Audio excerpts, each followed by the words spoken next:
पूज्य स्वामी जी महाराज आज की इस पावन पवित्र साधना शिविर का अवसर हम सब जीवों को मिला है। ये गुरु की दया, बिना उनकी दया की कुछ नहीं हो सकता। जब ऐसा अवसर मिला है उस अवसर का लाभ हम लोगों को उठा लेना चाहिए, क्योंकि ऐसे अवसर बार बार जब उनकी मौत हो जाती है तो जीवों को ऐसे अवसर मिलते हैं।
आज इस कलयुग में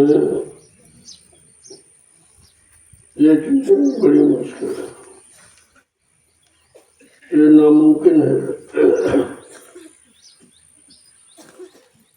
क्योंकि ये कलयुग ऐसा समय है जिसमें बुराई के सिवा, खराबी के सिवा कोई अच्छा काम कहीं नहीं, न अच्छे काम की सलाह देने वाला कोई। इतना खराब समय आ गया, कोई अच्छे काम में सहयोग नहीं करता, बुरे काम में तो सहयोग करने वाले होते, लेकिन अच्छे काम में कोई सहयोग नहीं करता। अब ये अच्छा क्यों है? जीवात्मा को जगाने वाले संत महापुरुष कलयुग में है, इसलिए अच्छा। वैसे तो बहुत खराब, संतों ने तो ये कहा कलयुग सबने यान युग, जो नरक विश्वास, कलयुग के समान जीवात्माओं के कल्याण के लिए कोई अच्छा युग नहीं। और इसमें संतों ने माफी का अभियान चला दिया। सबसे बड़ी दया तो उनकी ये है कि आपको मनसा का पाप नहीं लगेगा। अगर कोई मन से पाप करते हो तो आपको उसका दोष है। कलियुगे पुनीत प्रतापा, मानस पुण्य हो नहीं पापा। ये संतों की दया है, उन्होंने दूध से आपको बचा लिया, नहीं तो जीव निकल ही नहीं सकता। आगे अगर मन से कोई गलत करते हो तो उसका दोष नहीं लगेगा, और मन से अगर किसी का भला सोच लो तो आपको लाभ मिल जाएगा। ये दया संतों की इसका तो, जबकि ऐसा विधान किसी युग में नहीं है। जो जैसा कर्म करता है मन से, वचन से, वाणी से, इंद्रियों से, तो उसका भोग करना पड़ता। लेकिन जब वो कलयुग में आए तो उन्होंने देखा कि जीव बहुत कमजोर है, किसी काम कर अच्छे काम करने के लायक नहीं, बुरे कामों में, बुराई में, बुरे खान पान में इतना फंस गया है कि इसके पास कार्य करने की कोई क्षमता नहीं है अच्छे काम।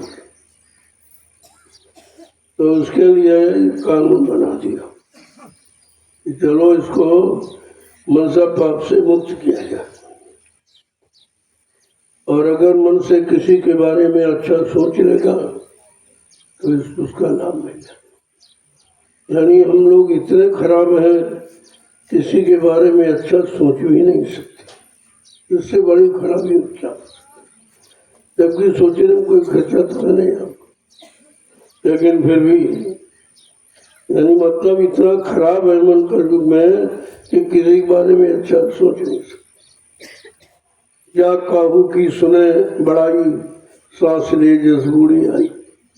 अगर की कोसी की प्रशंसा, किसी की बड़ाई हो रही तो उसको बड़ी ईर्ष्या हो रही, खुशी नहीं होती, बड़ी जलन होती। अरे इसकी बड़ाई क्यों हो रही है, इसको लोग अच्छा क्यों कहते। क्योंकि बुराई करने का अभ्यास कर लूँ ज्यादा, निंदा आलोचना बुराई करने का अभ्यास बहुत है, लेकिन अच्छाई और भलाई ये करने का अभ्यास नहीं। तो संत महापुरुषों की दया जीवों पर हुई तो उन्होंने कहा भाई इसको मनसा पाप से बचाओ। कि वो दिन रात ये पाप ही करता तो फिर निकल नहीं पाएगा कभी।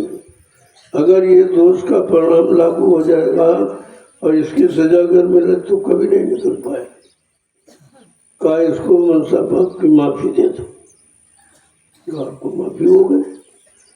और कहा अगर उसके बदले कोई किसी का अच्छा सोच रहा, भला सोच रहा तो आपको लाभ मिल जाएगा। सोचने का भी लाभ ऐसा नहीं है, उधर सोचने की क्षमा है और इधर सोचने का लाभ है, दोनों तरफ फायदा कर रहे। ये केवल कलयुग में संतों की महिमा है, बाकी ये काम किसी ने नहीं किया। यहाँ तो सजा का विधान है। इनको आप भगवान मानते हो, त्रेता के राम, द्वापर के कृष्ण, उन्होंने किसी को माफ नहीं किया। यहाँ तक इतिहास कहता है कि भगवान राम ने अपने पिता को नहीं माफ किया। राजा दशरथ के पिता थे, धोखे से श्रवण कुमार की हत्या हो गई। लोगों ने कहा भाई माफ कर दो, ये धोखे में हो गया। कहते नहीं, हमको तो माफ करने का अधिकार है नहीं, हमें कर्मों का फल देने का अधिकार। अच्छा करोगे तो अच्छा देंगे और बुरा करो तो बुरा देंगे। माफी का अभियान केवल संतों के, वो आगे कलयुग में आएंगे वो ये काम करेंगे, बाकी ये माफ करने का अधिकार किसी शक्ति को नहीं। अब ऐसे समय में हम आप आगे के संतों से मिलन हो गया, उनके सत्संग, उनके वचन सुनने को मिलने लगे, उनकी दया भी आपको मिलने लगी। उन्होंने सरल से सरल युक्ति आपको बताई कि देर से इसका भी कुछ काम हो जाए तो कभी जा ही नहीं पाएगा। इतने बुरे पाप कर्मों का इतना तुम्हारे पर यानी पहाड़ों जैसा लदा है, तो जब तक ये खत्म नहीं होगा तो कोई जा नहीं सकता, और खत्म करने की कोई युक्ति उसके पास है नहीं। तो संतों ने कहा कि अगर इसे परमार्थी सेवाओं में लगा दिया जाए तो अनंत जन्मों का पापों का कूड़ा कचरा खत्म हो सकता, और तो कोई नहीं करेगा। इनको भगवान का तो सजा दे रहे, अपने पिता को सजा दे करने दें, माफी नहीं, ये माफ करने का अधिकार उनको नहीं है। और उन्होंने पूरा विधान बताया कि भाई कोई भूल भ्रम में मत रहे, चाहे तुम हमारी पूजा करो चाहे न करो, लेकिन हम ये काम नहीं कर सकते कि तुम्हारे पाप कर्मों की माफी नहीं दे सकते। हमको तो अधिकार है कि जो जैसा करे वैसा उसका फल दो, अच्छे को अच्छा दो, बुरे को बुरा। न माफी कर सकते हो, न खत्म कर सकते हो, न अदला बदली कर सकते हो, ये अधिकार नहीं मिला। अब आप देखिए कितने हम आप भाग्यशाली हैं जो संत महापुरुष मिल गए और ये माफी का अभियान हमारे यहाँ पर लागू हो। यहाँ तो कोई माफ करने है नहीं। भगवान राम ने विद्वान ब्राह्मण रावण को नहीं माफ किया, यद्यप उसका काम मृत्यु दंड का नहीं था, ऐसे कोई अपराध नहीं था उसे मृत्यु दंड दिया जाए, लेकिन माने नहीं वो। मतलब अपना सम्मान, स्त्री की चोरी हो गई, इस अपमान का बदला लेने के लिए उन्होंने उसको माफ नहीं किया और मृत्यु दंड दिया। ये सब इतिहास आपके सामने है, तो तुम उनकी पूजा करते हो तो तुम्हें कैसे माफी मिल जाएगी? उनका तो नियम है, कानून है कि हम तो कर्मों का परिणाम दे सकते हैं, कर्मों की सजा सुना सकते हैं, लेकिन भाई माफ नहीं कर सकते। ये अधिकार हमको मिला ही नहीं। तीसरी घटना है बाली का वध। सुग्रीव को मित्र बना करके बाली को संहारा किया। एक भाई को मित्र बना रहे हैं, एक का संहार कर रहे हैं। तरह से नहीं, कानून बना के। अब कानून क्या बनाया भगवान का, यही तो आपको समझना चाहिए कि भगवान का कानून क्या। उन्होंने कानून बना दिया, मतलब अगर ये अपराध होगा तो मैं सजा अवश्य दूंगा, चाहे जितनी तुम पूजा करो, चाहे जितनी साधना करो, लेकिन हम माफ नहीं कर सकते। कहते हैं कि ये काल की व्यवस्था में फंसे जीवो तुम मेरे भाई हो, लेकिन भाइयों मैं तुम्हारे किसी कर्म को माफ नहीं कर सकता। ये अनुज भदु भगनी सुत नारी, सुनु सखिए कन्या संचारी, इन्हें कुदरत की बिलो के जोई, ताए बधे कुछ पाप। बिल्कुल साफ साफ कह रहे हैं, अनुज वधु यानी छोटे भाई की स्त्री बहू के समान होती, भगनी माने बहन, बहन के लड़के की स्त्री भी बहू के समान होती, और कुंवारी कन्या, ये चारों ये सब निजी कन्या के समान है। अगर इनको कोई बुरी दृष्टि से देखता है या इनको अपने बुरे भाव विचारों से इनके चरित्र को बिगाड़ना चाहता है, तो भगवान राम कहते भाई मैं उसको सजा कर सकूंगा, मैं माफ नहीं कर सकता, और इस समय तो यही हो सकता। और सब उसी भगवान की पूजा कर रहे हैं। भगवान ये कह रहे भाई हम पूजा तुम कितनी भी करो, लेकिन अगर ये अपराध होगा तो मैं माफ नहीं करूँगा। इसको तो पढ़ते ही नहीं, और रामचरितमानस ये सब बता रहे। जब रामचरित मानस गोस्वामी महाराज ने लिखी कलयुग के जीवों के लिए कि तुम धोखे में मत रहना, जिनको तुमने भगवान माना है और पूजा पाठ कर रहे हो, लेकिन वो तुम्हारे किसी बुरे काम की माफी नहीं देंगे। ये सबको बताया, लेकिन पूजा भी करते, शराब भी पीते। उनकी कौन सी पूजा? पूजा करते, झूठ बोलते, मांस खाते, व्यभिचार करते, चोरी करते, डकैती करते, कत्ल हिंसा करते। ये कौन सी पूजा नहीं?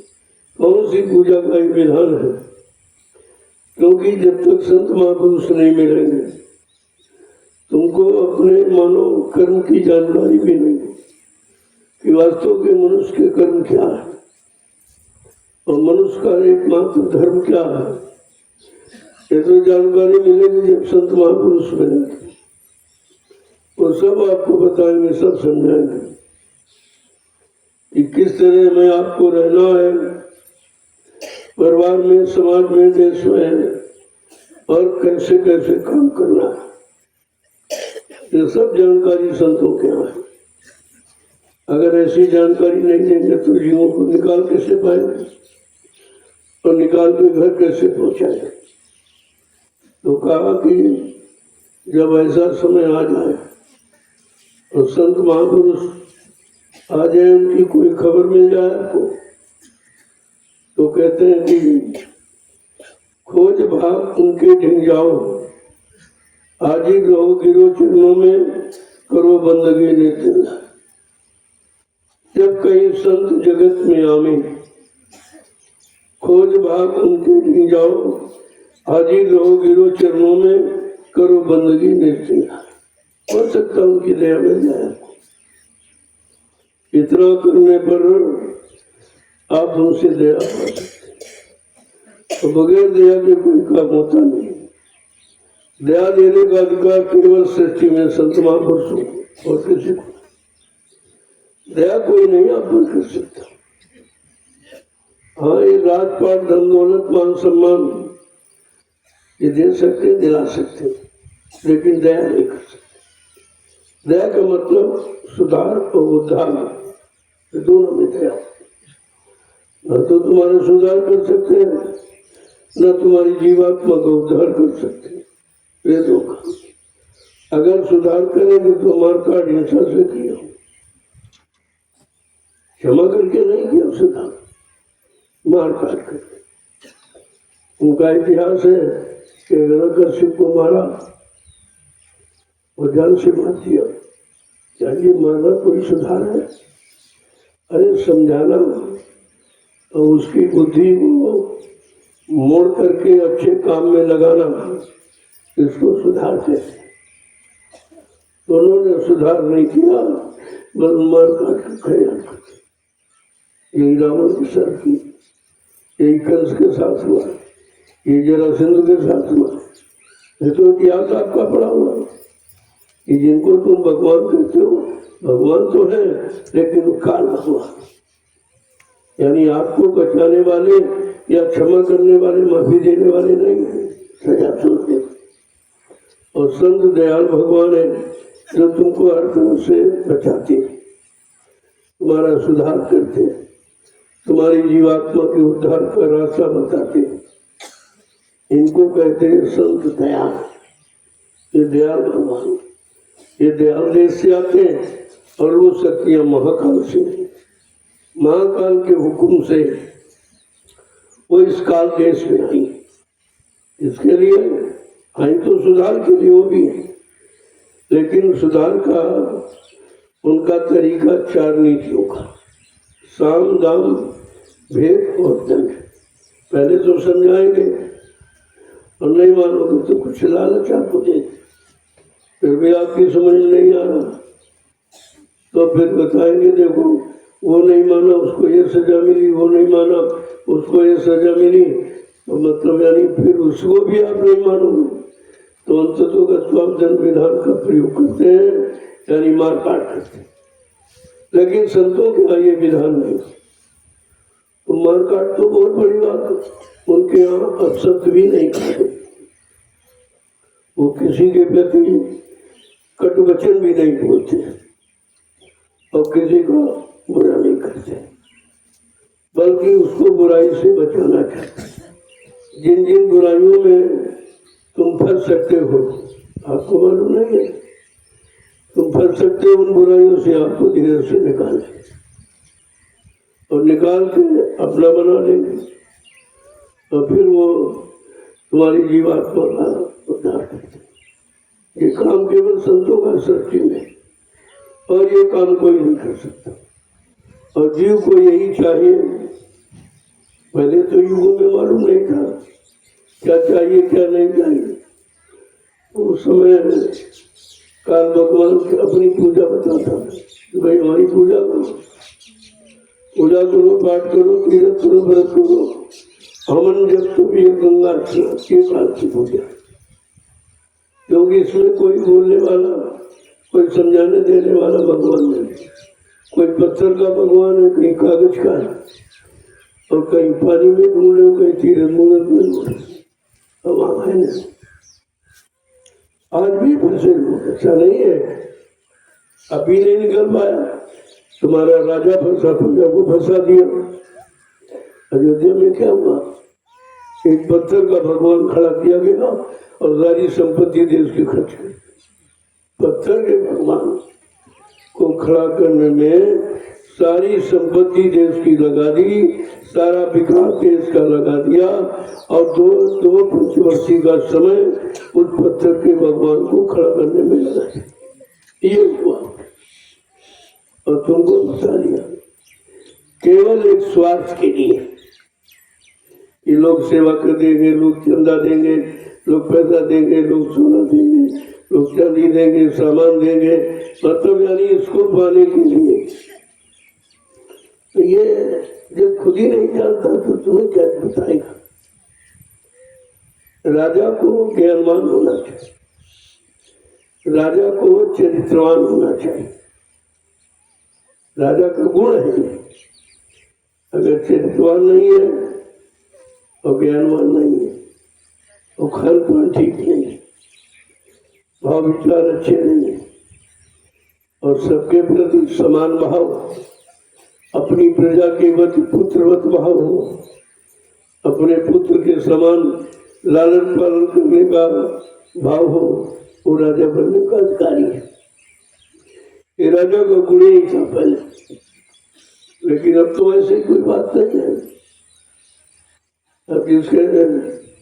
अब तो अपना मान सम्मान किस तरीके से चाहता है तो उस पर विचार भी नहीं करता। ये बुरा काम है या बुरी कोई युक्ति है और इससे को क्या मिलेगा, और मिलेगा तो क्या तुम्हारे कितने दिन काम आएगा, क्या तुम्हारे साथ जाएगा, ये उसी को ज्ञान नहीं है।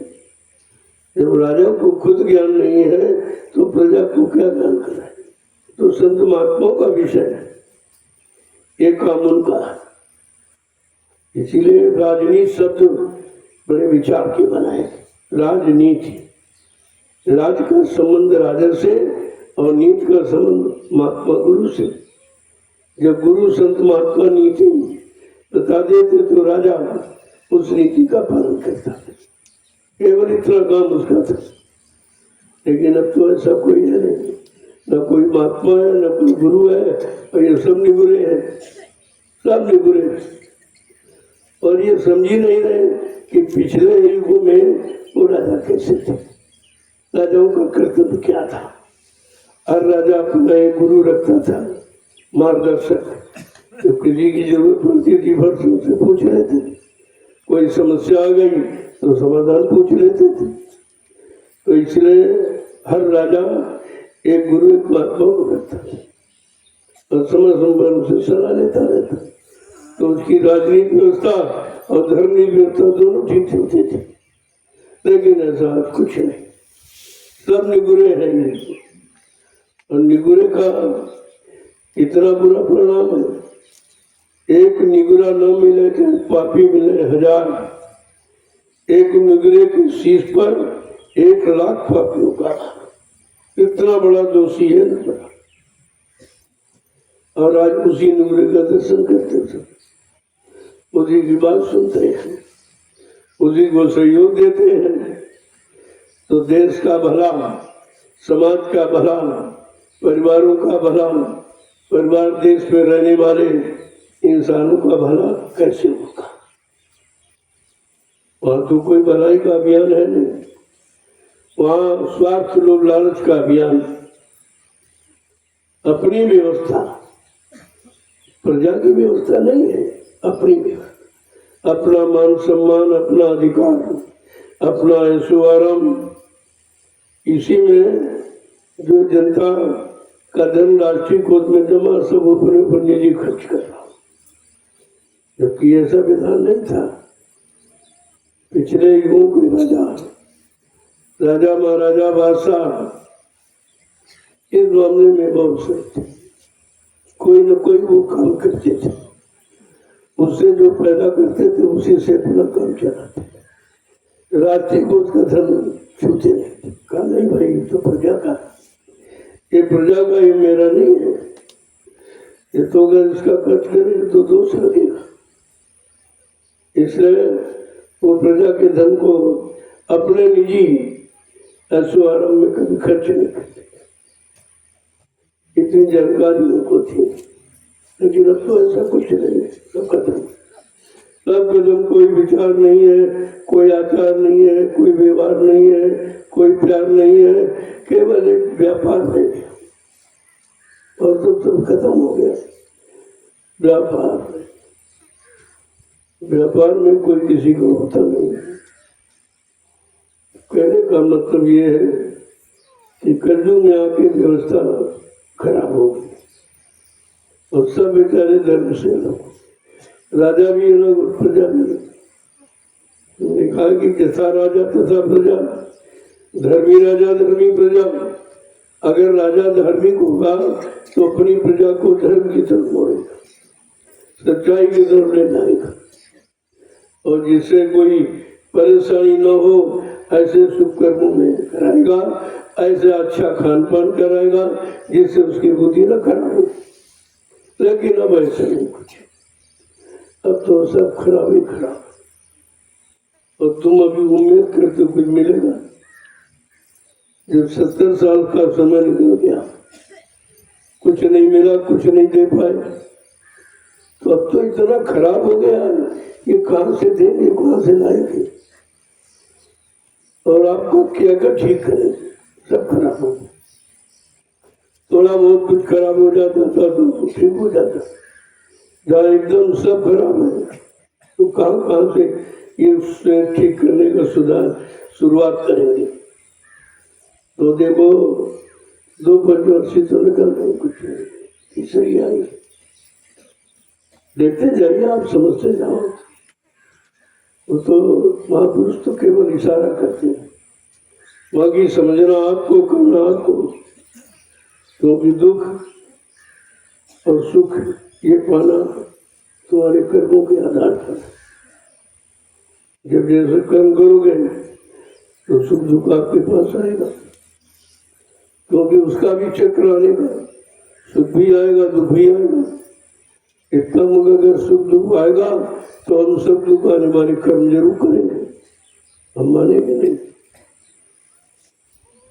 तो कलयुग में ये स्पेशल दया है कि जीव को मनसा पाप से मुक्त कर दिया, कि आपको मनसा पाप नहीं लगेगा। ये कम है, ये भी नहीं कोई कर सकता था, तो न किसी ने किया, सबको इसका भोगना पड़ा था। लेकिन आज संत महापुरुषों की दया में ये है कि वो मनसा पाप तुम्हारे पर लगने नहीं। और अगर मन से किसी का अच्छा शुभ आप सोचते हो तो उसका फल मिल जाएगा, बिना किए ही फल भी मिल जाएगा। लेकिन जब ऐसी स्थिति तुम्हारी बनी, तो उन्होंने कहा कि भाई ये मानव जीवन, ये पंच भौतिक शरीर, चाहे स्त्री को चाहे पुरुष, सबके लिए जिस शरीर में जीवात्मा बैठी है, पंच भौतिक शरीर, उसको परमात्मा से मिलने का अधिकार है। पहले तो ऐसा नहीं था, स्त्री को अधिकार पहले नहीं दिया था। स्त्री का अधिकार केवल ये था, स्त्री धर्म और नहीं दूजा, पति और सास ससुर पर दूजा, बस इतना। लेकिन उस समय के पति शुद्ध शाकाहारी सदाचारी ब्रह्मचारी, एक नारी सदा ब्रह्मचारी, दूसरे की तरफ नहीं थे, दृष्टिदार। उस समय थे तो जो शुभ कर्म करते थे, आत्मिक कर्म तो उस समय नहीं था, लेकिन शरीर के शुद्धिकरण के लिए कर्म थे और वो स्त्री के सहयोग से करते थे, तो उसको भी आधा मिल जाता था। लेकिन कलयुग में विधान संतों ने बदल दिया, कहा नहीं भाई, चाहे स्त्री हो चाहे पुरुष है, अरे शरीर तो पंचभौतिक है, पांचों तत्व उसमें भी, पांचों तत्व उसमें भी, और उसमें भी जीवात्मा, उसमें भी जीवात्मा, लिहाजा वो परमात्मा से मिलने के अधिकारी है और अपनी योनि को बदल सकती है। स्त्री पुरुष योनि में जा सकता, पुरुष में आ गए का ऐसा विधान कलयुग में संतों ने बताया कि नहीं नहीं, पहले स्त्री स्त्री ही रहती थी, चाहे वो पशुओं में जाए तब भी माता रहेगी, पक्षियों में जाए तब भी माता रहती थी, कीड़े मकोड़ों में जाए, जंगली जानवरों में, यानी मतलब माता माता नर नर। ये विधान कलयुग में संतों ने बदल दिया, ऐसा नहीं, क्योंकि ये शरीर तो पंचभौतिक है। अब काल की चालाकी थी, उसने कहा कि स्त्री है पुरुष, और संतों ने कहा भाई स्त्री पुरुष कुछ नहीं, ये तो ऊपर से तुमने बनाया, अंदर में तो पंचभौतिक शरीर है, जल पावक गगन समीरा और पंच तत्व रचित शरीर, जल पृथ्वी अग्नि वायु आकाश, ये 5 मसाले स्त्री में, 5 मसाले पुरुष, जिसके द्वारा शरीर की रचना, और दोनों में जीवात्मा बैठी। तो मेरे भाई कोई अंतर नहीं, जब अंतर नहीं है तो उसके कर्म में अंतर क्यों कर दिया? तो उन्होंने ये खारिज कर दिया, कहा नहीं, स्त्री को भी अपनी जीवात्मा जगाने का अधिकार है और परमात्मा से मिलने का अधिकार है और अपनी योनि को बदलने का अधिकार है। ये अधिकार कलयुग में संतों ने दे दिया। कितनी मदद की जीवों के साथ, ऐसे मददगार को सब भूल गए, कोई नहीं पहचानता। आपके साथ किया भी, आपको अच्छे रास्ते पर लाके खड़ा किया भी, लेकिन तुम समझ नहीं पाए और तुम ही भूल गए, तुम ही नहीं पहचान पाए, तुम ही अपना काम नहीं बना पाए। तो कहा ये तो सबसे बड़ा दुर्भाग्य लोगों का।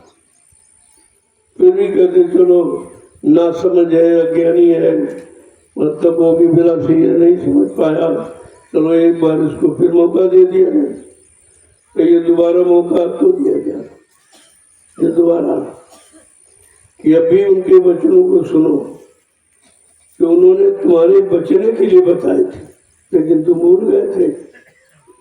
कुछ स्वार्थी लोभी लातियों के चक्कर में पड़ के आप चलो, उन्होंने किया अपने स्वार्थ के लिए, तुम्हें क्या मिला? तुम ये नहीं सोच विचार पाए, चलो वो अपने स्वार्थ के लिए ऐसा कह रहे हैं, लेकिन तुम्हें क्या मिला उनके स्वार्थ से? तो कुछ मिला नहीं।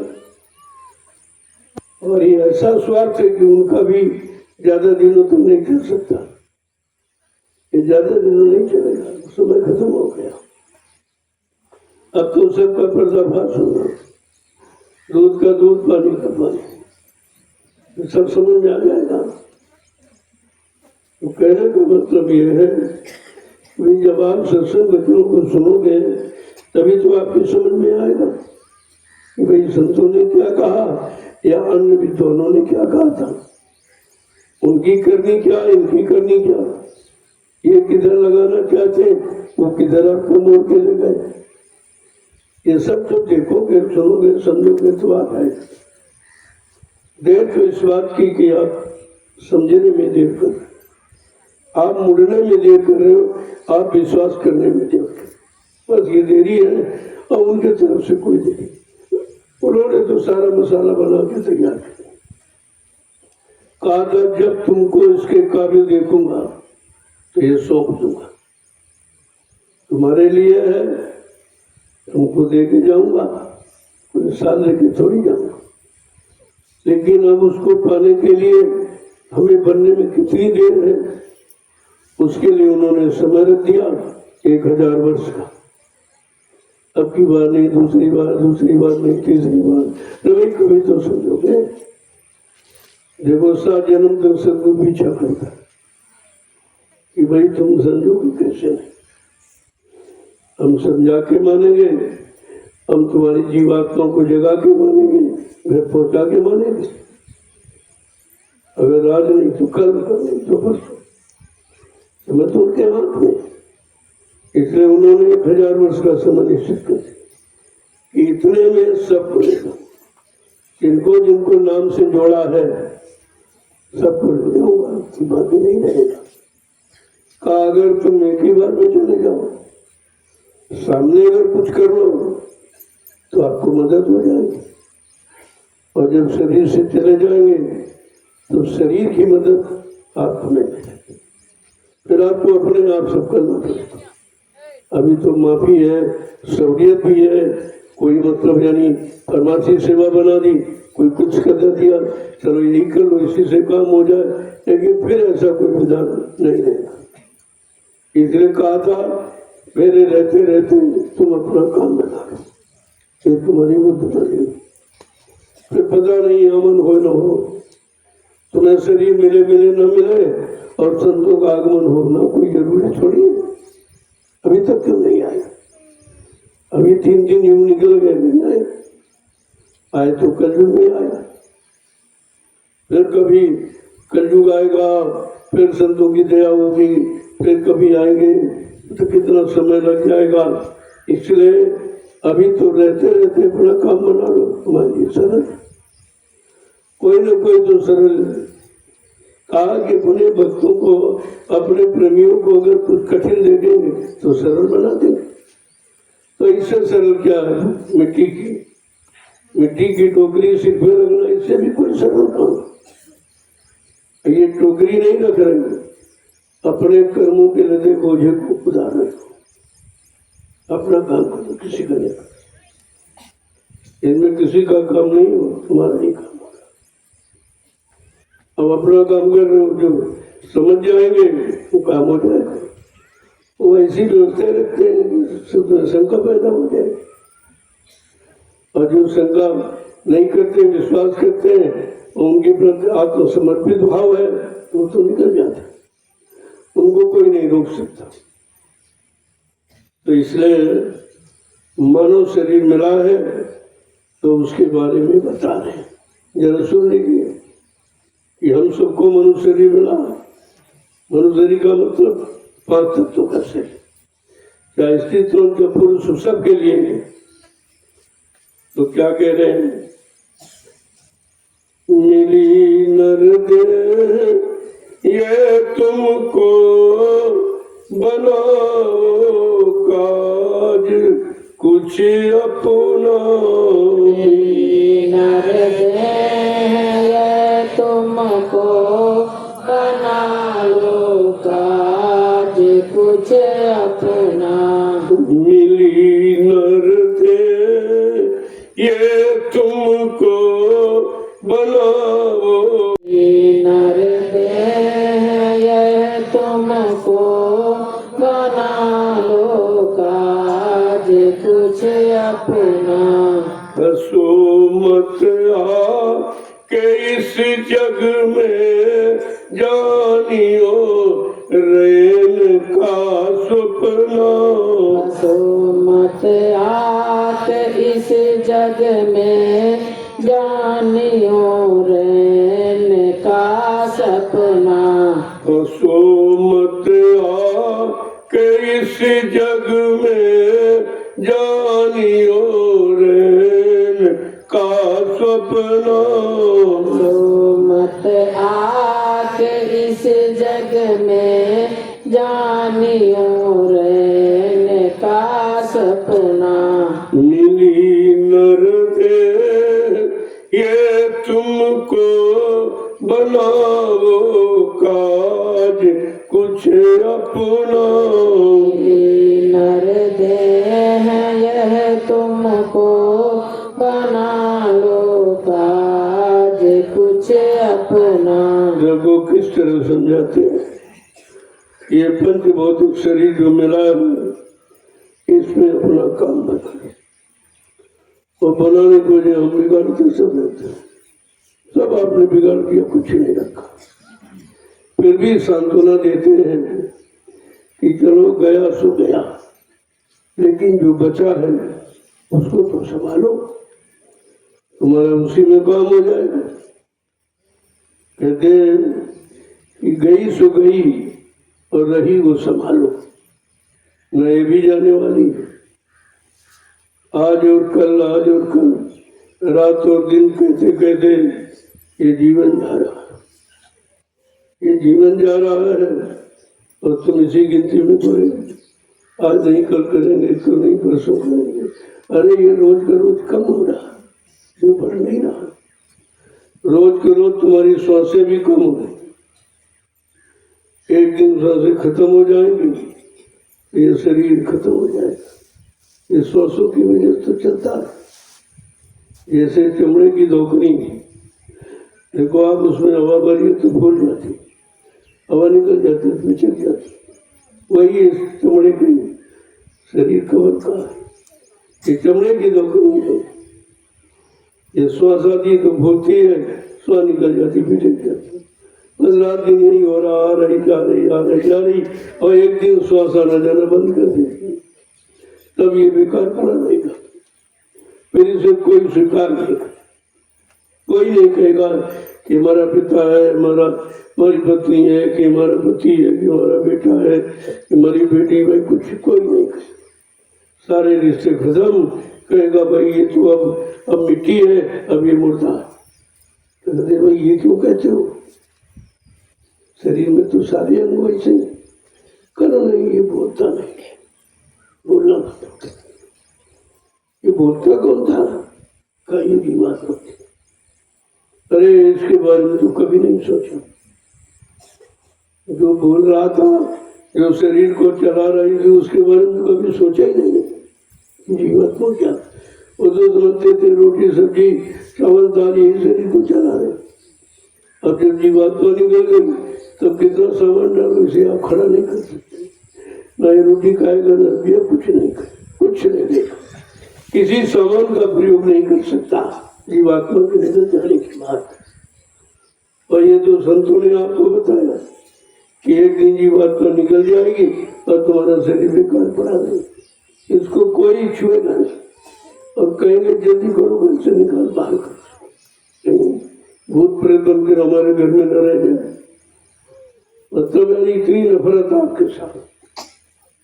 और ये रोज हो रही है आस पास मोहल्ले, गांव में, शहरों में, कस्बों में। आप देख रहे हो कितने लोग रोज जा रहे हैं, इस जरी को छोड़कर कितने जा रहे। तभी हम नहीं समझ पा रहे कि एक दिन हमको भी जाना पड़ेगा, हमको भी शरीर छोड़ना पड़ेगा। इस शरीर के पीछे आप पड़े हो, खिलाना पिलाना सजाना, एक दिन आ जाओ सजावट खत्म और नंगा करके जला देंगे। ऐसे नहीं, नंगा करके जलाएंगे, इससे बड़ा अपमान क्या। अगर नंगा करके किसी को जलाया जाए तो इससे बड़ा तो कोई अपमान नहीं। और ये अपमान सबका होना है, क्योंकि आपने वो काम नहीं किया जो सम्मान था। अगर जीवात्मा को जगा कर और आप परमात्मा से मिला देते, संतों से भजन का रास्ता ले लेते, तो इस शरीर को जलाया नहीं जाता, उनके शरीर को जल भरवा समाधि बनती, लोग पूजा करते। शरीर वही है, लेकिन उनकी समाधि बनती है, उनकी पूजा होती है। और तुमने ये काम नहीं किया तो तुम्हारा नंगा करके जलाते और राख कर देते, फेंक देते, कोई सम्मान नहीं होता। तो आज सम्मान अगर कराना है तो भजन में लगाना, बगैर भजन के सम्मान नहीं होगा।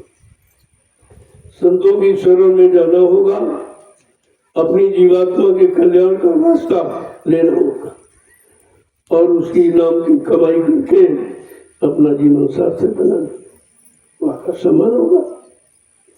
सम्मान अपमान दोनों है, ऐसा नहीं। लेकिन सम्मान की बात कोई सोच ही नहीं पाया आज तक।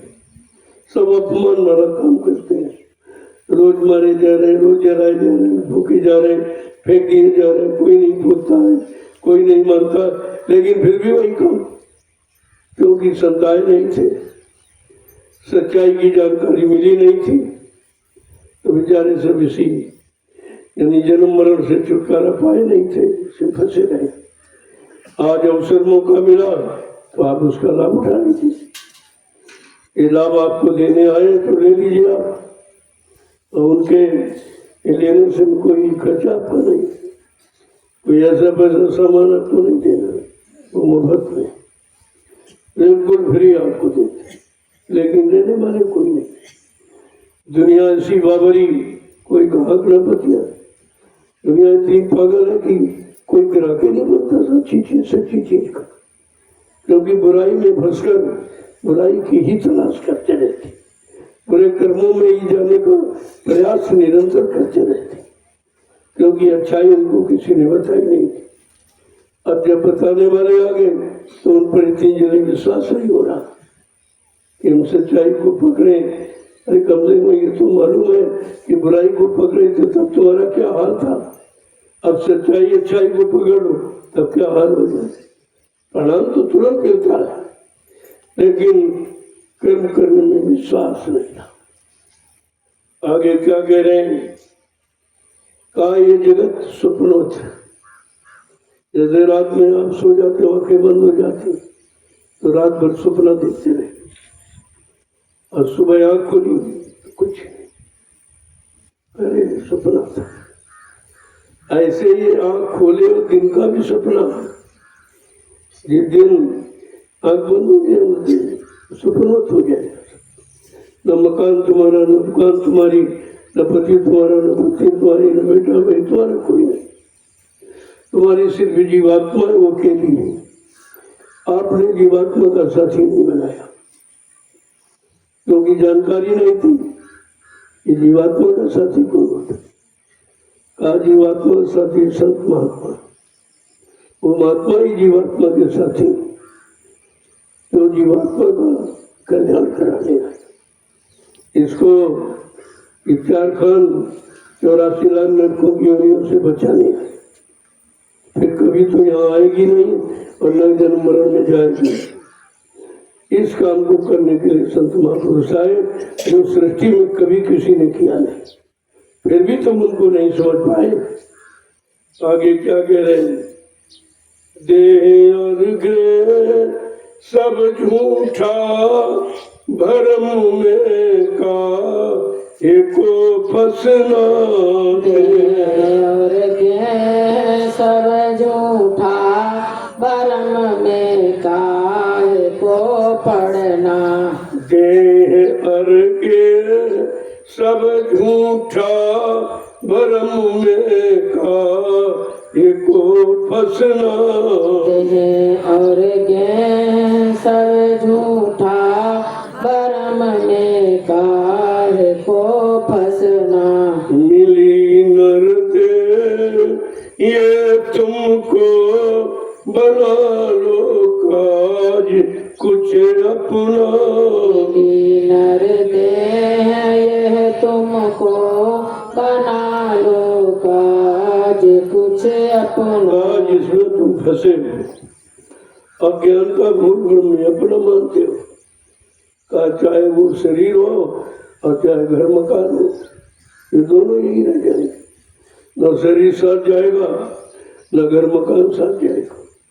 कहा इसमें अपना समय खराब क्यों करना है, भ्रम में काहे को फंसना।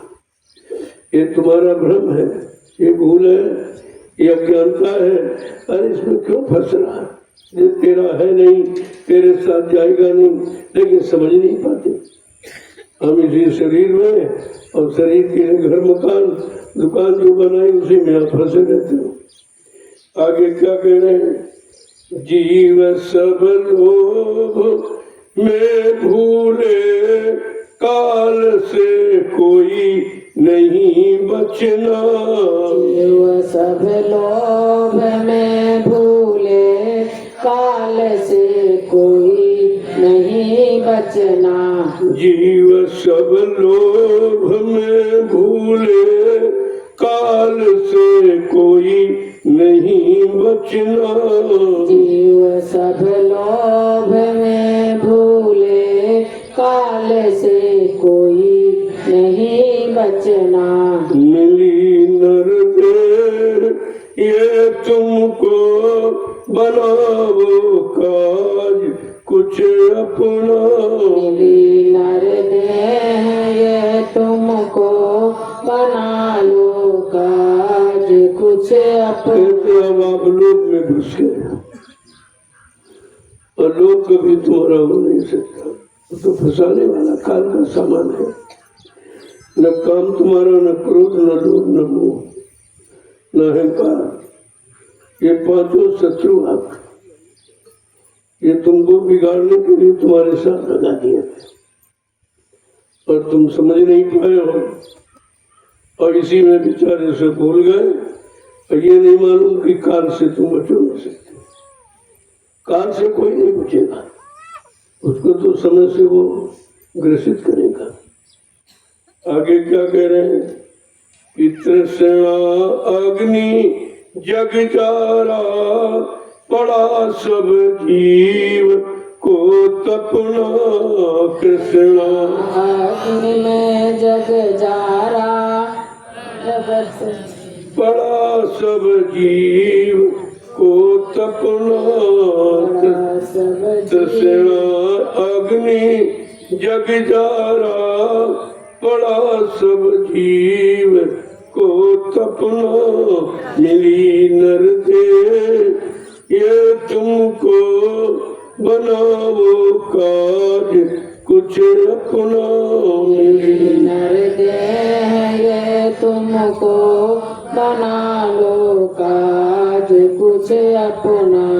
कहते आशा दर्शन मन मरा न माया मरी। मन मरा न माया मरी, मन मर गया शरीर। आशा दर्शन न मरी, कहे दास कहे। ये कभी मरती नहीं है और इसी में सारा संसार जल रहा है। ईर्षा राग द्वेष, सारा संसार जल रहा है और सारे जीव बेचारे इस तपन में झुलस रहे, लेकिन समझ नहीं पा रहे।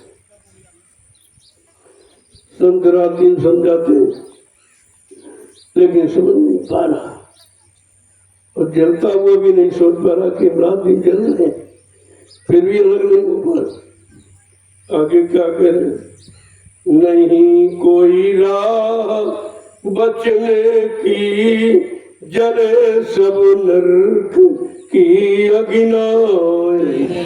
कोई राह बचने की, जले सब नहीं कोई राह बचने की, जले सब नरक की अगिना। राह बचने की, जले सब कोई रास्ता बचने का नहीं, क्योंकि उसने बचने का कोई रास्ते तुमने फंसने का रास्ता बनाया। लेकिन संत आए तो उन्होंने बचने के लिए वचन, सत्संग वचन सुनाना शुरू किया। ये भी बचेगा कैसे, ये तो बहुत दिनों से फंसा पड़ा, इसको कैसे बचाया जाए, कैसे निकाला जाए, कैसे घर पहुंचाया जाए। तो कहते कोई रास्ता काल ने यहाँ बचने की नहीं और किसी को बचने नहीं, सबको फंसा के रखा। चाहे राजा हो, चाहे धनीमानी हो, चाहे ज्ञानी ज्ञानी हो, चाहे अवतारी शक्तियां हो, किसी को नहीं। और जले सब नर्क की अग्नि, और नर्क की अग्नि में सारी जीवत्ताएं बेचारी जलाई जा रही है, कोई बचाने वाला नहीं है। और बचाने वाले संत महापुरुष तो उनकी बात मानी नहीं। आगे क्या कह रहे हैं, जलेंगे आग में निस दिन, बहुरी भोगे जन्म मरना जले।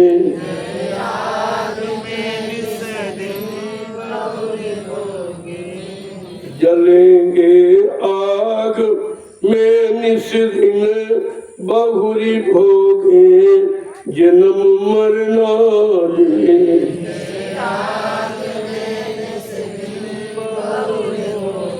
कहते रात दिन जल रहे हैं, लेकिन बेचारे समझ नहीं पा रहे। इसी अग्नि में जलते काम रूप मोह कार्य, इनको सब जलाया। सारा बुद्धि का विवेक ज्ञान खत्म हो, सारे शरीर की ताकत खत्म हो। मतलब यानी कुछ आप पर रखा नहीं, जला रहा, लेकिन फिर भी समझ नहीं पा रहे कि हमारे शरीर की ताकत कौन खत्म कर रहा, हमें तरह तरह की अग्नियों से कौन जला रहा। कहते कि अब बेचारा जीव जानता नहीं है, तो बहुत बार बार नरकों में चक्कर लगा रहा, जन्म मरण जन्म मरण जन्म मरण, उसके सिवा कुछ नहीं। आगे क्या कह रहे हैं? भटकते वे फिरे खानी, नहीं कुछ ठीक उन लगना। भटकते वे फिरे खानी, नहीं कुछ ठीक उन लगना। भटकते वे फिरे खानी, नहीं कुछ ठीक उन लगना। भटकते वे फिरे खानी, नहीं कुछ ठीक उन लगना। बेचारे बार बार भटक रहे, इन्हीं 484 लाख नरकों के जोन वही कर्म करते हैं जिससे कभी पशुओं में, कभी पक्षियों में, कभी जंगली जानवरों में, कभी कीड़े मकोड़ों में, इन्हीं में जन्म मरते हैं। बार बार जन्म लेते, फिर मरते, फिर मरते। ये तो सिलसिला कभी टूटेगा नहीं। आखिरकार उद्धार कब होगा, कल्याण कब होगा? तो क्या कह रहे हैं? कहूँ क्या दुख वो भोगे, कहन में आप नहीं सकना। कहूँ क्या दुख वो भोगे, कहन में आ नहीं सकना। कहूँ क्या दुख वो भोगे, कहन में आ नहीं सकना। कहूँ क्या दुख वो भोगे, कहन में आ नहीं सकना। बार बार इसी दुखों में भोगते, लेकिन समझ नहीं पाते।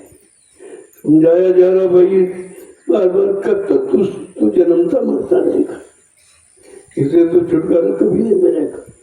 क्योंकि जब तक ये कर्म नहीं बंद होंगे, तब तक भटकना नहीं बंद होगा। तो कहा इसलिए वो संत महापुरुष आत्मिक कर्म कराए, परमार्थी कर्म कराएंगे, तो आप इसमें से बचो, फिर आपको भटकना नहीं पड़ेगा। कि 484 लाख नरकों की योनियों शरीरों से छुटकारा मिले। आगे क्या कह रहे हैं? दया कर संत और सतगुरु, बतावे नाम का जपना। दया कर संत और सतगुरु, बतावे नाम का जपना। दया कर संत और सतगुरु, बतावे नाम का जपना। दया कर संत और सतगुरु, बतावे नाम का जपना। कहते तुम निकलोगे कैसे, और इन शरीरों में बार बार जन्म मरण से छुटकारा कैसे पाओगे? कहते हैं संत महापुरुष दया करके, वो दया करके, दया ही अस्त्र है उनके पास। ऐसा अस्त्र औजार है जिस पर दया कर दी इसका कल्याण हो। कहा दया कर संत और सतगुरु, बतावे नाम का जपना। जो समय से नाम जगाते हैं, जिस जागे हुए नाम से जीवात्मा जगेगी, घर जाएगी, उस नाम को बताते। नाम तो बहुत है संसार में, लेकिन ये भी कहा वो जो पिछले नामों से काम नहीं होगा। ऐसे तो कोटि नाम संसार में, तासे मुक्ति न होए, आदि नाम जो गुप्त जो बूझे बिरला। वो तो आदिकाल से जो नाम, गुरु नाम आदिकाल से, ये नया नहीं है। हर युग में गुरु रहा है। गुरु माने जानकार, गुरु माने मार्गदर्शक, गुरु माने सही सच्चे रास्ते पर चलाने वाला, सही सच्ची बात बताने वाला उसको गुरु कहते। कहा ये तो हमेशा रहे, और आज तो प्योर आ गया नाम।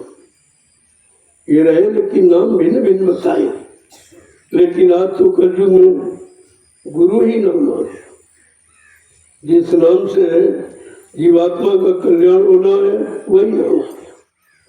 अब बेचारे तो पिछले नामों में फंसे हैं, उनको ये मालूम नहीं है कि समय का कौन सा नाम है। उसे ये पता नहीं समय का नाम कौन सा, और समय का नाम काम करेगा। जो आए चले गए उनसे तो काम आपका होगा, तो चले गए काम करके। उस समय जो लोग उनके बताने पर जाके उनके साथ जुड़े लगे, जो उन्होंने आदेश हुक्म दिया उसका पालन किया, तो उनका जितना दायरा था वहां तक पहुंचा दिया। सत्लोक पहुंचाने की तो शक्ति नहीं थी, क्योंकि वो शक्तियां से बीच के लोग से आई थी।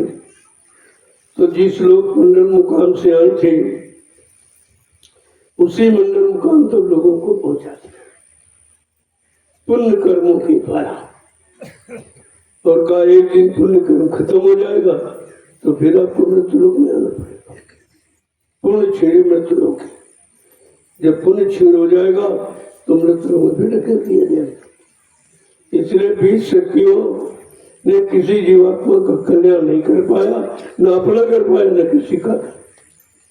जब ये देखा गया कि 20 शक्तियां आई लेकिन वो काम नहीं कर पाई, तब संतों को खुद आना पड़ा।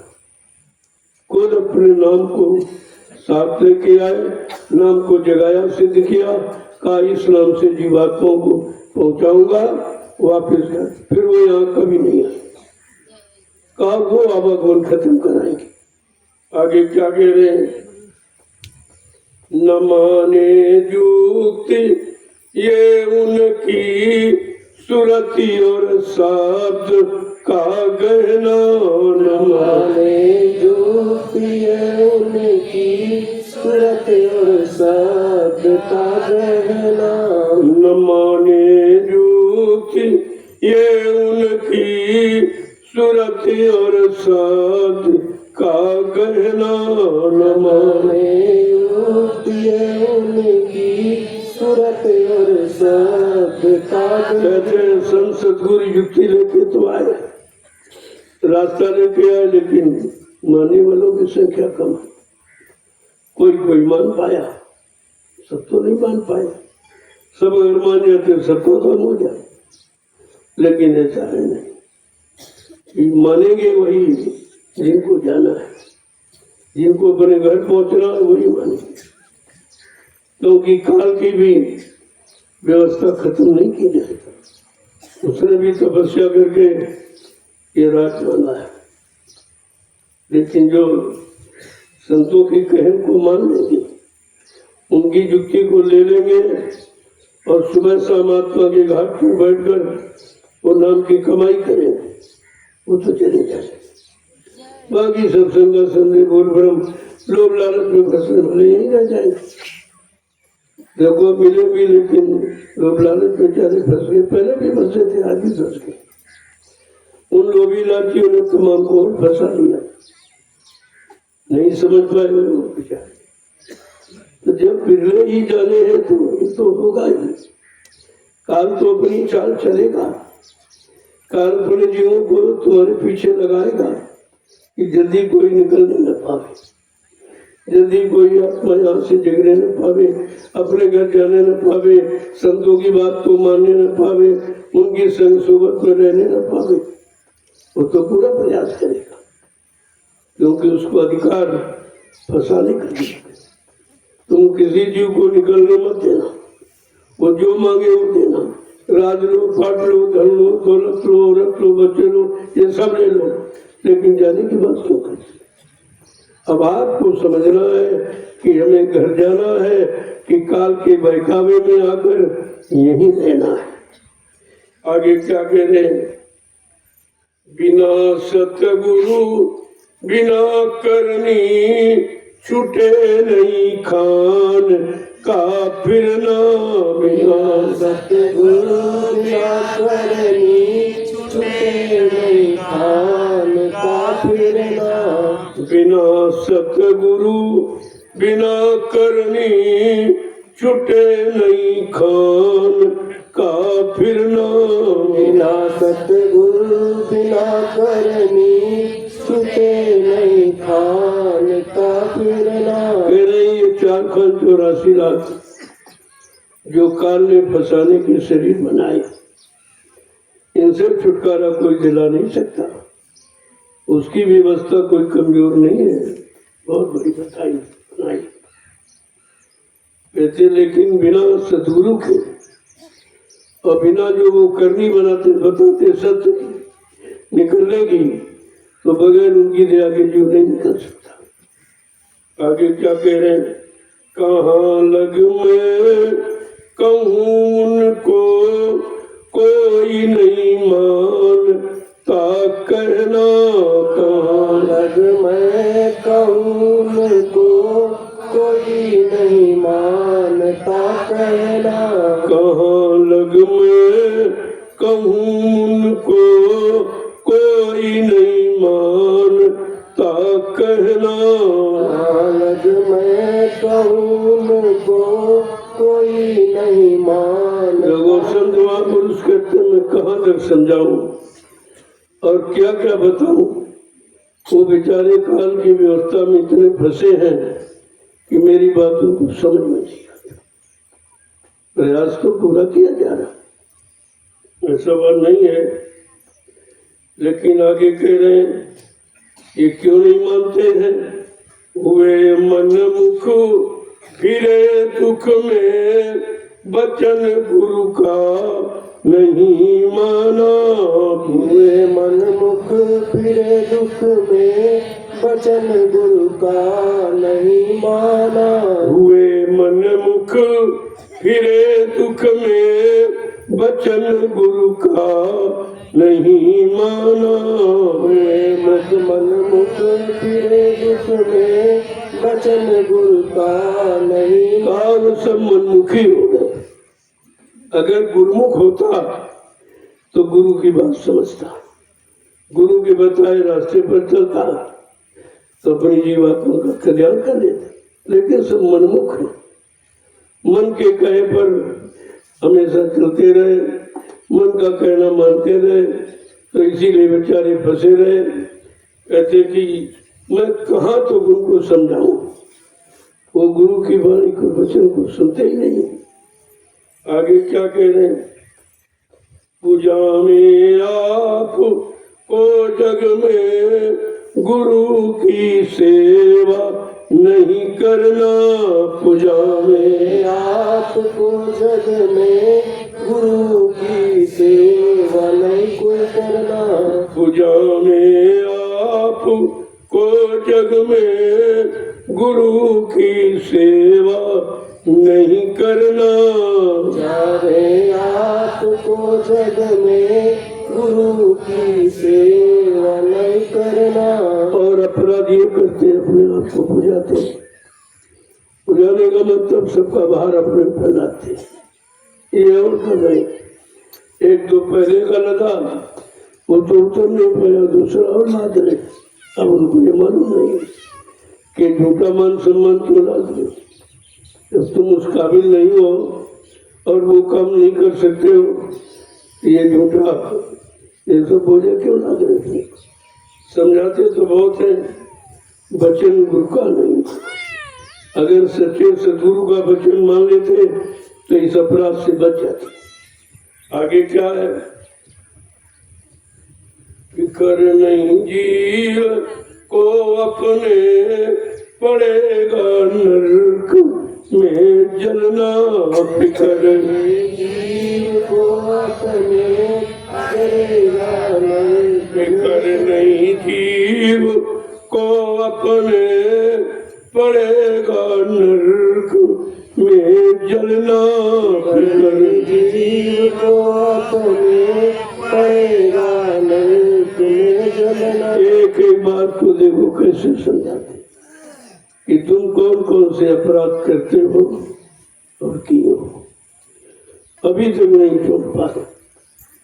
का ये नकली भेष, दाढ़ी बाल, लाल पीला कपड़ा, ये नकली भेष है। ये तुम्हारा भेष आत्मा के देश को पहुंचाने वाला नहीं है। ये तो दूसरे मंडल के स्वामी का भेष है, उनका भेष है, जिसको ब्रह्म स्थान में जाना होता है। ये ब्रह्म मंडल लाल होता है।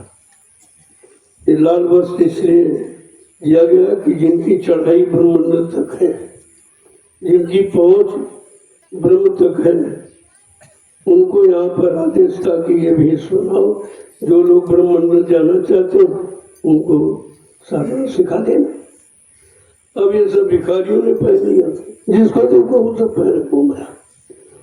उन बेचारों को पता नहीं कि ये किसका है, कहाँ का है, किस काम का है, किस साधना करने वाले की पोशाक है, कुछ क्या कह रहे हैं, अपने आप को पुजाते और गुरु की सेवा नहीं करते। अपना समय उसी में गंवा रहे हैं सब। फिक्र नहीं जीव को अपने, ये बेचारे जड़ जीव हैं, इनको कोई फिक्र नहीं कि हमारा बन रहा कि बिगड़ रहा, हमारा बोझ कम हो रहा कि और बढ़ रहा, लद रहा, कब पड़ेंगे नर्क में।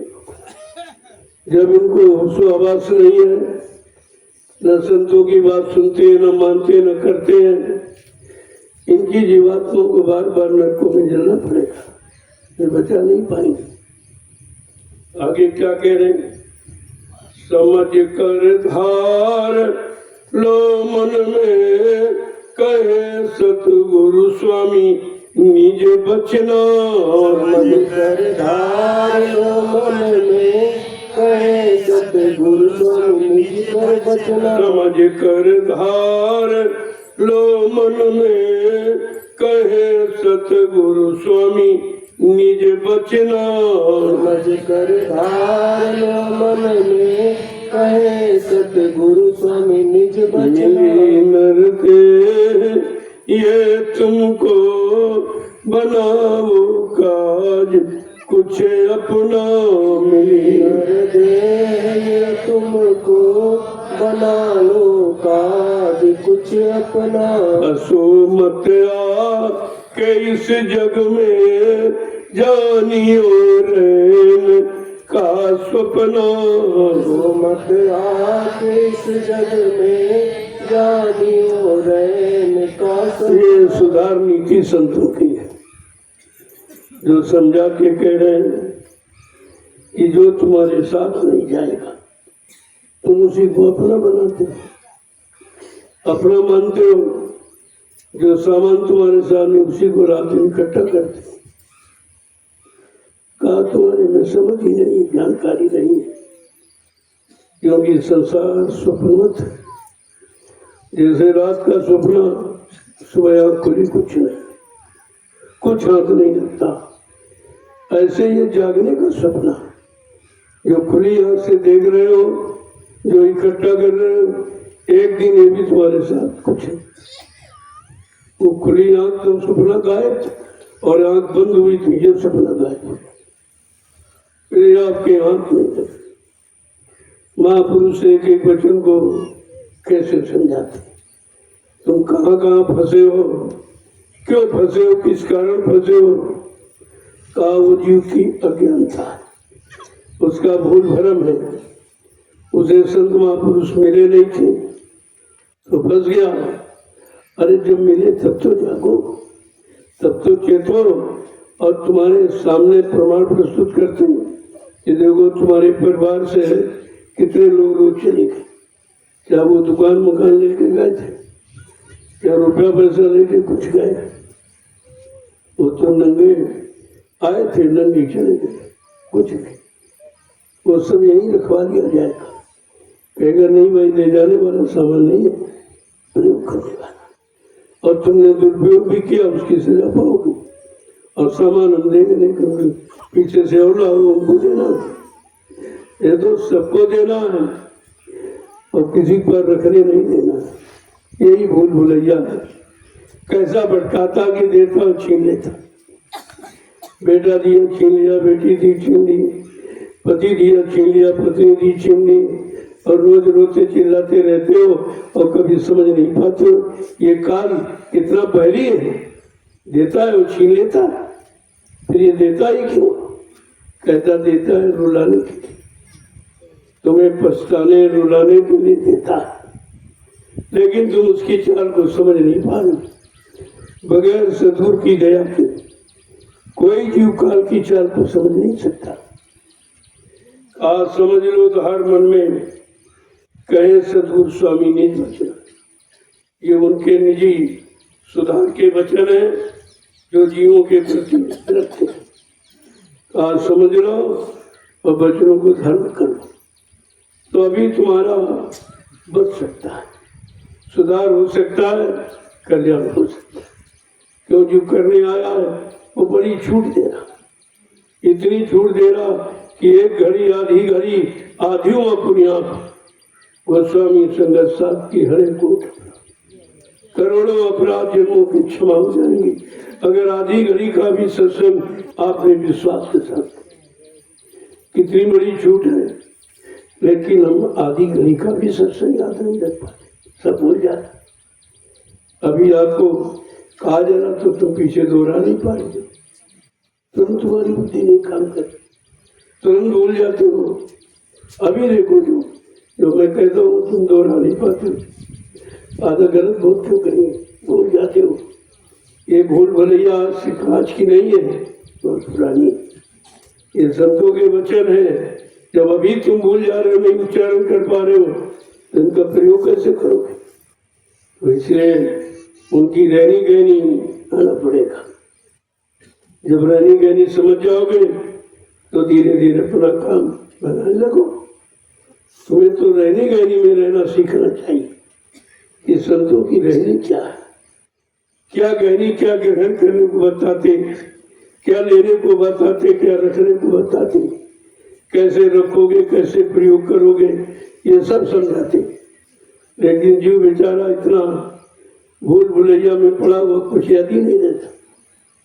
दुनिया की बातें याद रखोगे, निंदा आलोचना बुराई गाली गलौज की किसने पढ़ाया, ये सब याद है आपको। जिसकी पढ़ाई कहीं नहीं हुई वो सब याद है। जो कर्म कहीं सिखाए नहीं गए वो भी आपको याद है, वो भी आप करते हो। लेकिन जो सद्गुरु बताते हैं, सिखाते हैं, वो आप भूल जाते हो। तो कूड़ा कचरा काल ने भर दिया है कि कोई अच्छी चीज तुम्हारे में रुकेगी नहीं।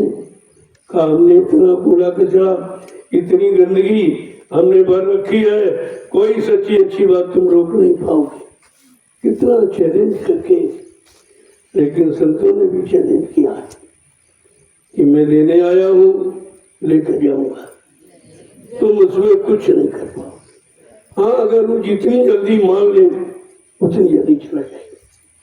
अब ये मानना ये आप पर निर्भर करता कि आप मान पा रहे हो कि खबर खाली सुनते ही सुनते हो, मानते नहीं हो, मन से मनवाते नहीं हो, मन पर लागू नहीं करते हो, तो फिर सुनने का मतलब क्या है? भाई दवा तो खाने के लिए है, खाओगे और परहेज के साथ तो जल्दी कम करेंगे। ऐसे संतों के वचन ये औषधि है, ये जड़ी बूटी है, काल की सारे गंदे कर्मों की गंदगी को पर में हटा देगी। लेकिन तुम लागू करना तो सीखो। जय गुरुदेव, जय गुरुदेव, जय गुरुदेव, जय गुरुदेव नाम किसका, जय गुरुदेव नाम किसका, प्रभु का प्यारा नाम। अब आप लोग खड़े हो, देखो उतना सुनो जितना हजम हो, जितना तुम्हारे पर रुक सके। कि वचन रोकने पर काम करेंगे, वचन रुक गए तो सब तरफ से बचा लेंगे। इसलिए बच्चों को जगह दो, अपने अंदर जगह बनाओ। जो निंदा आलोचना बुराई में जगह भरे बैठे हो उसको निकालो। ये कूड़ा पिछड़ा है और इन बच्चों को जैसे तो धीरे धीरे आपका सुधार ऐसा नहीं कि सुधार नहीं होगा, हो जाए। जय गुरुदेव, जोर से बोलो, सब मिल बोलो, बोलना होगा, अभी से बोलो। दुख दर्द हरेंगे, सब कष्ट मिटेंगे, सुख शांति भी देंगे। सबके दाता, सबके मालिक, प्रेम से बोले, ये नाम नहीं इंसान का, ये काम नहीं इंसान का। इस बात को गांठ में बांध लो। अब ये इंसानों के बस की बात नहीं है जो तुम्हारी कोई मदद करे, तुम्हारा कोई सहयोग करे। ये सब बिगाड़ने वाले, बनाने वाले। तुम अपने बनने की बात सोचो कि हम कहाँ से बनेंगे और कहाँ से बिगड़े। जब ये जान जाओगे तो धीरे धीरे उनकी शरण में आ जाओ। वो सब तरफ से तुम्हें बचना सिखा दे।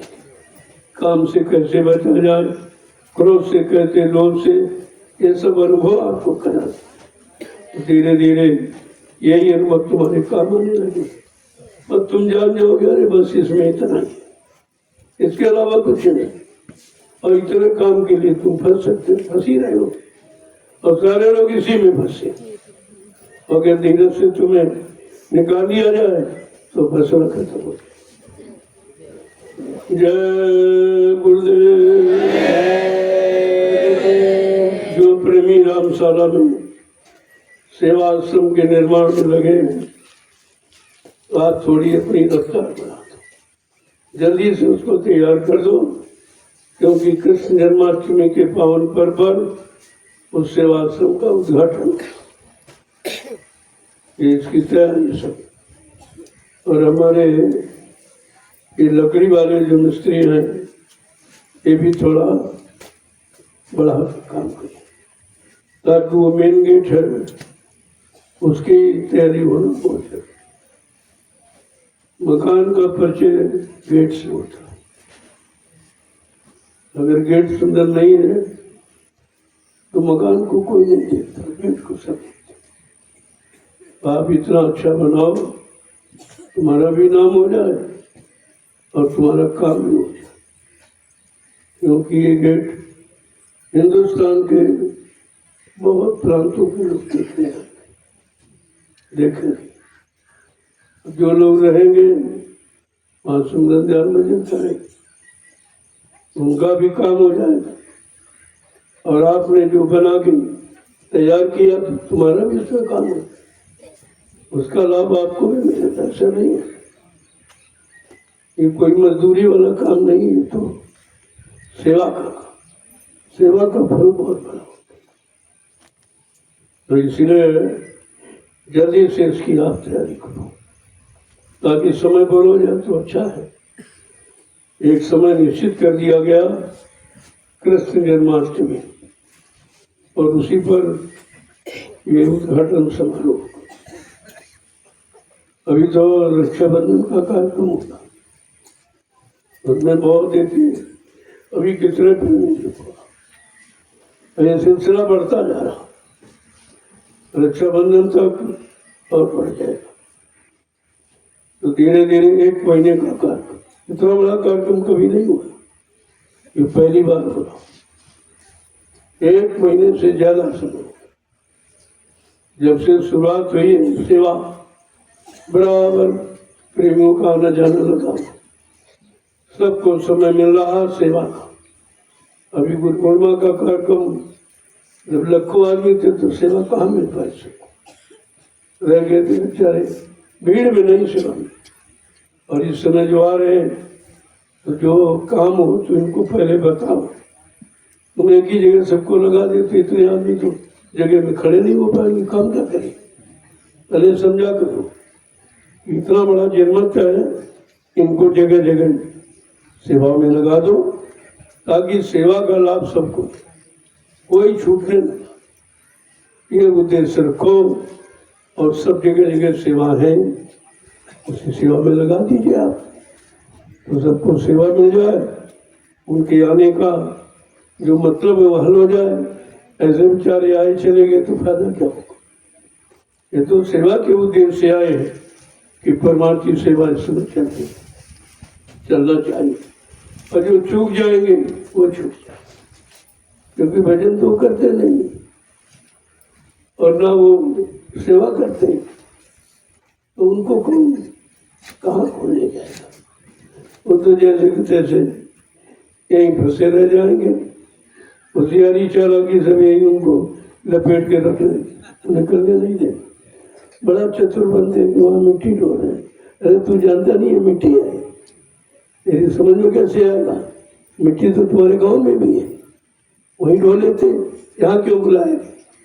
ये 88,000 ऋषियों की तपोभूमि, उन्होंने हजारों हजार वर्ष तपस्या करके इस भूमि को पवित्र बनाया।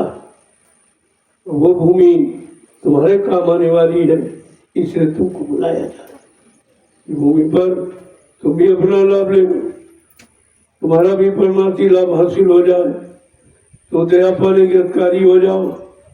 ये मौका प्रेमियों को दिया जाए, और जो समझेंगे ठीक है, नहीं समझेंगे जाने अपना काम, लेकिन काम हो रहा है। सबके सब कभी नहीं पार हुए और न सबके सब रह गए, तो नियम हमेशा का है, क्योंकि मानने वाले सब तरह तरह की मान्यता है लोगों के पास, और जैसी मानता है वैसे ही फल आपको मिल रहा है। जय गुरुदेव, जय गुरुदेव। देखो जो जाने वाले हैं कि ये जाएंगे तो घर के और लोग आ जाएंगे, तो अच्छी बात है, सबको मौका मिलना चाहिए।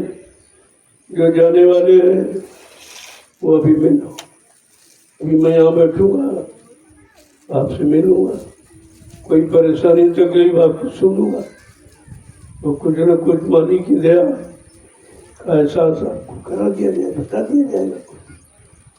ये है, और बाकी लोग सेवा में चलो। शाम को मैं सबसे मिलता हूँ, कोई ये नहीं कह सकता कि हमसे नहीं, चाहे जितनी भीड़ हो जाए, मैं कभी भीड़ से डरता नहीं हूँ और सबसे मिलता हूँ। अभी गुरु पूर्णिमा में 1 लाख के ऊपर आदमी था, मैं 19 घंटे लगातार बैठकर सबसे 19 घंटे। आपको सोचना चाहिए कि कितनी मेहनत आपके साथ की जाती, ऐसे थोड़ी आप रुके टिके हो, मेहनत की जाती। तो ये सबसे मिला जाता, यहाँ कोई भेदभाव नहीं, सबसे मिला जाता और सबकी फरियादों को सुना जाता। तो इसलिए अब इनको बता दो आज की सेवा कहाँ कहाँ, तो चले सेवा में मैं शाम को सबसे मिलूंगा और प्रसाद दूंगा। आपको ज्यादा हड़बड़ी नहीं मचानी चाहिए, जब सबसे मिलता हो तो हड़बड़ी क्या बात, अभी सेवा कर लो, नहीं यहीं पर 2 घंटे समय खराब हो जाए, तब तक धूप ज्यादा हो जाएगी, आप सेवा नहीं कर पाएंगे, तो तुम्हारा नुकसान न हो, व्यवस्था वो बताइए। अब आप जल्दी से निकलो, सेवाओं में चलो, वहीं आपको नाश्ता मिल जाएगा, भोजन वहीं पहुंच जाएगा, जहाँ आप काम करोगे वहीं भोजन आपको। ऐसा नहीं है कि आपको भोजन मिले, समझ से मिलता, ऐसी व्यवस्था कभी नहीं थी। लोग आते थे, अपना भोजन बनाते खाते थे, कोई अंडारे भंडारे नहीं थे, एक राष्ट्रीय भंडारा रखा जाता था प्रसाद की। जब लोग घर जाते थे वहाँ से खिचड़ वगैरह कुछ प्रसाद में ले लेते थे, बाकी सब लोग अपना बनाते खाते। तो कोई झगड़ा नहीं था कि अच्छा नहीं बन रहा, ऐसा नहीं बन रहा, वैसा नहीं बन रहा। अरे भाई जिसको जिसका अच्छा लगे बना खाए, ये झंझट नहीं था। मैं भी थोड़ा देख रहा हूँ, अगर ऐसी कोई व्यवस्था होगी तो वही नियम लागू हो जाए कि 5-7 लोग मिलकर अपना अपना बनाओ करो, तो बढ़िया रहता। उसमें कोई शिकवा शिकायत, और इसमें तमाम शिकायतें बढ़ गई, तमाम लड़ाई झगड़े बढ़ गए खाने पर। एक तरह से नहीं बराबर देख रहा हूँ, तो इसीलिए मैंने सतगुरु धाम का भंडारा बंद कर दिया। वहाँ कोई भंडारा नहीं। अब लोग आते थे, दिन भर काम करते थे, शाम को कहा चलो वहाँ रोटी तो मिल जाए, वहाँ खाया, यहाँ आ गए, यहाँ खाया, घर चले गए, कहीं से बनेगी। अब सतगुरु धाम की स्थिति आप देखिए, इतनी घास खड़ी है, इतने लोग आते थे, भंडारा चलते था। तुमने कहा ये भंडारों में भोजन किसको दे रहे हैं, कोई सेवा तो कर ही नहीं रहा। इतनी बड़ी घास तो फसलों में खड़ी हो गई, फसल खराब हो रही, अरे भाई इसको बंद करो, भंडारा बंद करिए। तो कार्यक्रम है ज्ञानाश्रम में, सीधे यही हो। हाँ, रात बिरात कोई देर हो गई तो आप ठहर सकते हो, लेकिन बाकी भोजन नहीं, भोजन नहीं। आप यहाँ आओ, सेवा करो। अब आप ये देख रहे हो कि भंडारा बंद, तो कभी यहाँ का भी बंद हो सकता है, ऐसा नहीं है। जैसे जैसे ये कमियां देखी जाएंगी कि कमियां बढ़ रही, बुराइयां बढ़ रही, लड़ाइयां बढ़ रही, झगड़े बढ़ रहे, भंडारे बंद कर दिए जाएंगे। क्या जरूरत है ऐसी व्यवस्था चलाने की जिससे झगड़े झंझट बढ़े, इसकी कोई आवश्यकता नहीं है। और इससे सेवा भी बढ़ेगी, जो आपके जमीन लेने में, आबाद बनाने में जल्दी काम आए, वही सेवा। क्योंकि अपना बड़ा भोजन बनाएंगे, जो 2 किलो और 25 रुपए का रखा गया वो सब बचेगा, उसी से आपका काम हो जाएगा, सब काम हो। अपना भोजन अच्छा रहता है। पता नहीं कौन किस भाव से लाता है और कैसे भाव विचारों से बनाता है, उसका भी असर तुम्हारे मन पे पड़ता है। इसलिए मैं चाहता हूँ कि तुम्हारी कोई बुद्धि खराब ना हो, तो जल्दी आपका काम हो जाए, तो ये अच्छी बात है। हमला बड़ा बनाओ को कोई शिकायत नहीं होती, जैसा जो बनो वैसा बनाओ, कोई शिकायत भोजन की नहीं। अभी बड़ी शिकायतें आती हैं, वैसा बनाया जाता, वैसा। हमने कहा तुमने अभी मथुरा का भोजन नहीं देखा हो, इसमें कुछ नहीं था, दाल में दाल का पता नहीं, सब पानी, सब्जी में सब्जी का पता नहीं, सब पानी। और 1 किलो मठरा में 10 किलो पानी लगा के सब को दिया। यहाँ तो सब तरह का भोजन आता, इतना अच्छा भोजन तो घरों में भी नहीं मिलता, और फिर भी तमाम तरह की शिकायत होती, तमाम तरह का मतभेद पैदा हो रहा। तो हम ऐसा कोई काम क्यों करें जो लोगों में आपस में मतभेद पैदा हो, संगठन बनने की वजह संगठन टूटे और लोग इधर उधर यानी बुराई निंदा चुगली में लग जाए, तो ऐसा काम नहीं। अभी देख रहा हूँ तो यहाँ का भी बंद कर दिया गया। राशि भंडारा रहेगा, प्रसाद के जो अचानक कोई दूर दराज से प्रेमी आ गया उसके लिए, बाकी जो कार्यक्रमों में जो आप आओ तो अपना अपना भोजन बनाएंगे सब लोग, वो अच्छा है। तमाम रोजगार लोगों को, ईंधन वालों को, कंडे वालों को, ये गांव वाले केवल कंडे ही बनाने तो साल भर का खर्चा नहीं, साल भर उनको कुछ नहीं करना, केवल कंडे बनाना, साल भर का खर्चा निकल जाएगा। लकड़ी वाले, ईंधन वाले, सबको सबको रोजी मिल जाएगी, और आपका लेन देन है वो भी धीरे से अदा हो जाएगी। लेन देन की अदायगी के लिए भी ऐसी कोई व्यवस्था अचानक बना दी जाए, उसमें भी आपका लेन देन ही अदा होता। अब आप लोग सेवा में चलो, लोग जाने वाले हैं वो केवल नहीं माने। जय गुरुदेव। आज की सेवा कहाँ है बता दीजिए इनको।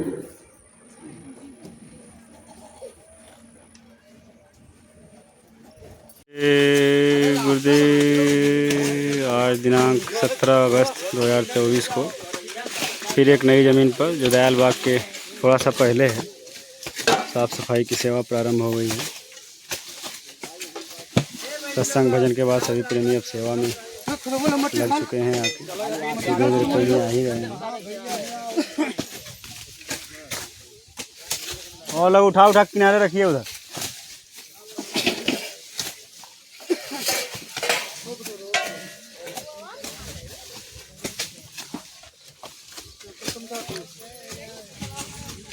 गुरुदेव, आज इस घने जंगल की सफाई हो रही है, फिर मिट्टी सेवा भी प्रारंभ हो गई। साथ ही साथ रोज आए दिन नई सेवा नए जगह पे। बड़े ही सौभाग्य से ये सेवा मिल रही है, मालिक की दया मेहर से। आप लोग शरबत काटते रहे, एक घंटा करते रहे।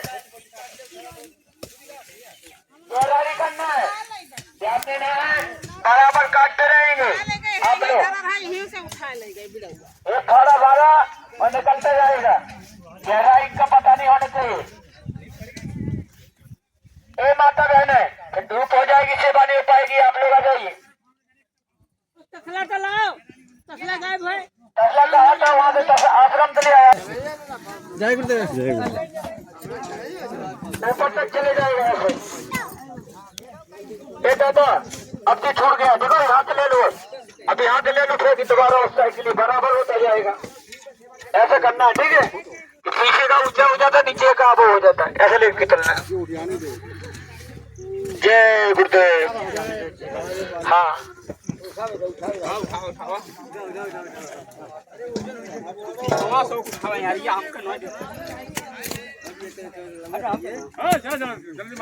बराबर लेते चलना है आप लोगों को, और मालिक का नाम लेते चलना है। जय गुरुदेव। आपको इस साइड हो जाना है, इस साइड को बढ़ना है।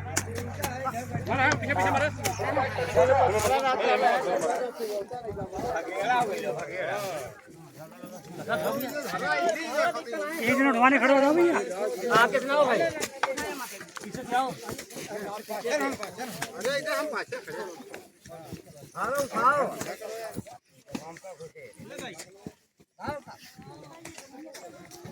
उठाओ।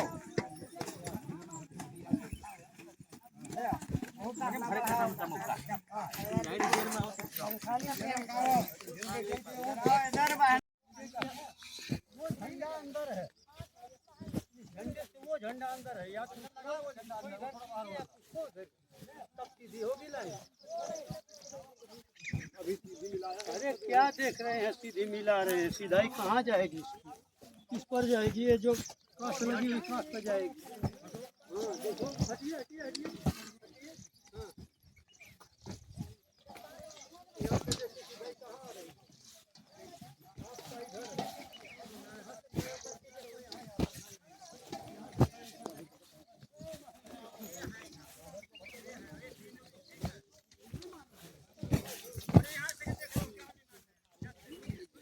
ओए हो, जय गुरुदेव, जय गुरुदेव, जय गुरुदेव, जय गुरुदेव।